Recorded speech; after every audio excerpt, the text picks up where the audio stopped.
Whether you are an arachnid enthusiast or someone suffering from arachnophobia, there is no denying the dangers that surround certain spider species. Here are 8 of the worst spider bites in the world.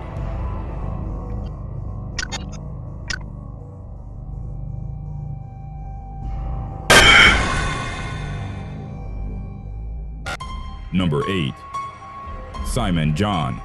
A 45-year-old man's life was endangered after he was bit by a spider in August 2016. Simon John and his 5-month-old son, Harrison, were enjoying a family break at a holiday camp in Breen, Somerset, when they were attacked by a spider. He only noticed they had been bitten 2 days later when they returned home in Newport, South Wales. Simon John developed a fever and spotted 2 red marks on his leg that soon started to swell. His son also had a temperature, so John was rushed to the hospital together with 5-month-old Harrison. They were administered antibiotics, and the baby boy was hospitalized for 2 days. As John's infection spread rapidly, the doctors gave him a CT scan. Only then, they discovered the patient had been bitten by a deadly spider. 45-year-old John was in danger of losing his leg, as an open hole appeared on his limb and the flesh began to rot. However, the doctors managed to stop the infection and save the patient's leg, as well as his life. They had to cut out the rotting flesh to avoid blood poisoning, and during the following weeks, the doctors placed gel pads inside the skin to urge the new tissue to heal. They later told the patient that he was lucky to be alive, for if the bite had been above the groin, his organs would have shut down completely after 2 hours. Fortunately, his son Harrison did not react as violently to the spider bite and recovered quickly.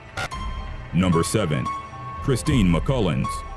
54-year-old Christine McCullens was in danger of having one of her legs amputated after being bitten by one of the most venomous spiders in Great Britain, the false widow. She was celebrating her sister-in-law's birthday in Basingstoke, Hampshire, when the woman reportedly felt excruciating pain in her left ankle, followed by swelling in September 2013. She initially thought she had been bitten by a mosquito, so she did not pay attention to any symptoms in the following days. She treated herself with medication from a pharmacy, but the bite mark started to look even more infected and became increasingly itchier. Only a week later, McCullens went to see a doctor, fearing that she might develop a flesh-eating bug necrosis that she had previously heard frightening stories about. The doctors gave her antibiotics to stop the infection from spreading and quickly sent her home. Although the medication helped, a few days later, McCullens noticed that she had developed cellulitis around the area of the bite, so she returned to the doctor for stronger antibiotics. During the treatment, the woman said her limbs swelled and turned black, making her fear the medics would have to amputate it. McCullens, who suffers from arachnophobia, only realized she had been bitten by a false widow spider after doing research on the internet and finding photos of similar bites. However, the medication she had been prescribed by her doctor worked, and it took 3 weeks until the swelling and pain subsided, relieving the woman of the fear that she would have to have her leg cut off.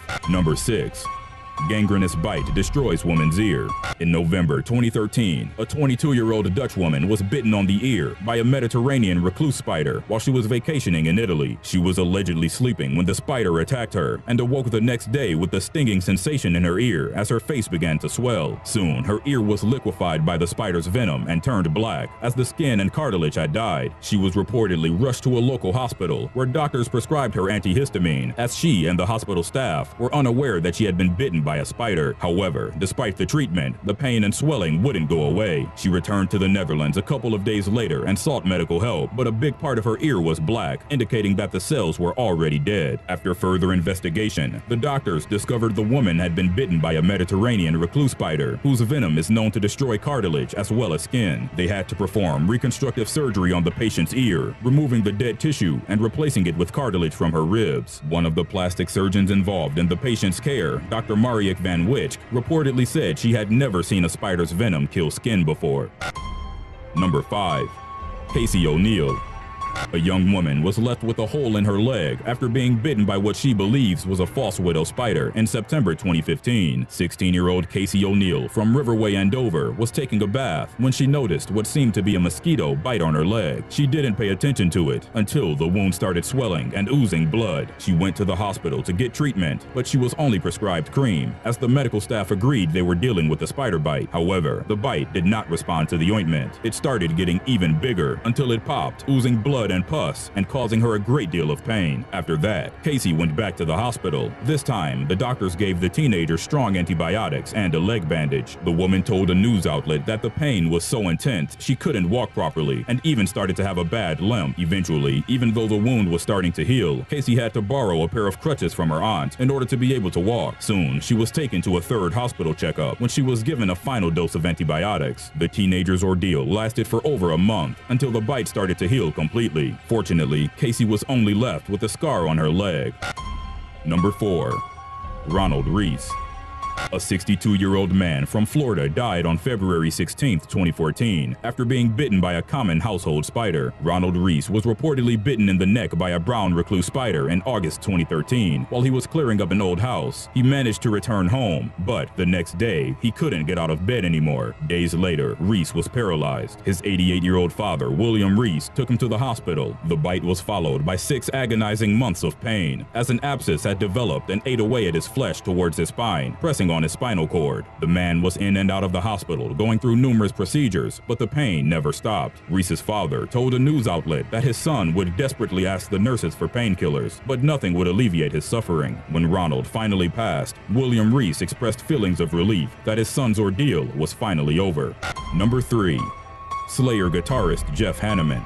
In 2011, Slayer guitarist Jeff Hanneman was in a jacuzzi with one of his friends in Los Angeles when he was reportedly bitten in the arm by a spider and contracted a rare flesh-eating disorder called necrotizing fasciitis. He didn't pay attention to the wound during the following week, but the disease progressed quickly and started eating through the deep layers of the skin and tissue on his limb. When he noticed his arm had started to swell and turn bright red, he went to show his wife, Catherine. She immediately took him to the emergency room, where doctors allegedly debated whether they needed to amputate his arm or not. Eventually, the medical staff decided to treat Jeff's spider bite with heavy doses of antibiotics. Days later, he fell ill and was placed in a medically induced coma, as doctors had to perform multiple surgeries to remove the dying tissue. In 2011, his bandmate, bassist and singer Tom Araya, announced Jeff was seriously ill. Jeff ended up contracting a bacteria that ate away his flesh on his arm, so they cut open his arm from wrist to his shoulder, and they did a skin graft on him. They cleaned up. It was a flesh-eating virus, so he was really bad. In order to continue his treatment, Jeff Hanneman pulled out of his group's 2012 tour dates. Although it was announced that he had beaten the disease in 2012, the following year he was back in intensive care, and on May 2nd, 2013, Jeff Hanneman died at the age of 49 in a California hospital. His passing away was announced on Slayer's Facebook page, where the other band members reported he had suffered liver failure.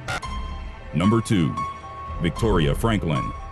51-year-old Victoria Franklin arrived at the hospital in Atlanta on April 9, 2010, nearly unconscious. She was suffering from severe nausea and vomiting, and she had a swollen-up black breast that had allegedly blown up to the size of a loaf of bread. The woman's breast also had a bad smell, as her twin sister, Valerie DePa, who took her to the hospital, told journalists. It was ravaged by gangrene, as doctors later found out, due to a condition known as necrotic arachnidism, caused by a brown recluse spider bite. However, the patient said she didn't even remember being bit. In order to save Victoria Franklin's life, who is also a diabetic, doctors had to entirely remove the gangrenous breast. As her sister later reported, they didn't know if they could save her, as her sugar levels were extremely high. After surgery, the woman went in a diabetic coma and was placed on a respirator for 11 days. Doctors later revealed that her infection had progressed faster because of the diabetes. Number 1. Keith Pierce. Keith Pierce, a 10-year-old boy from Montana, first noticed that his leg started swelling up in September 2014. He was rushed to Bozeman Deaconess Hospital on September 30th. However, doctors looked at his leg, and after ruling out cancer, they sent him home. The little boy's leg did not start to heal, but on the contrary, the wound blackened, and his pain and symptoms worsened. His parents took him back to the hospital 2 weeks later on Friday, October 10th. After 2 days, Keith Pierce was sent into emergency surgery, but he did not survive. In the early hours of Monday, October 13th, the boy's parents allowed doctors to end resuscitation efforts. It was only after forensic examination that it was determined the 10-year-old's cause of death was severe sepsis caused by complications generated by a spider bite. Keith's mother, Mandy Pierce, later revealed that the Yellowstone County coroner told her that her son had been bitten by a brown recluse spider. While filming a documentary called River Monsters, British angler Jeremy Wade caught a massive Goliath tigerfish. It was 5 feet long and weighed over 100 pounds. Shortly after returning the fish back into the water, Wade shared his impressions after having been so close to the beast.